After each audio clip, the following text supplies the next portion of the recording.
মধ্য সাগর পাড়ি দিয়ে চলে এসেছে আমাদের রামগতি আলেকজান্ডার মেঘনা নদীর পাড়ে।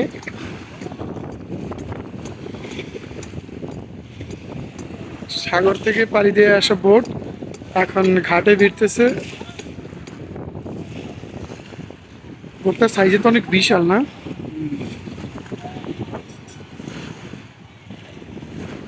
অনেক বিশাল।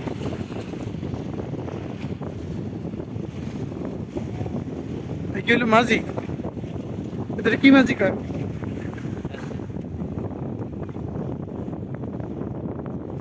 অবশেষে ঘাটে ফিরতে সব। কার্তফিলের বোটটা নতুন বোটটা বেশি বয়স হয়নি, ঠিক না?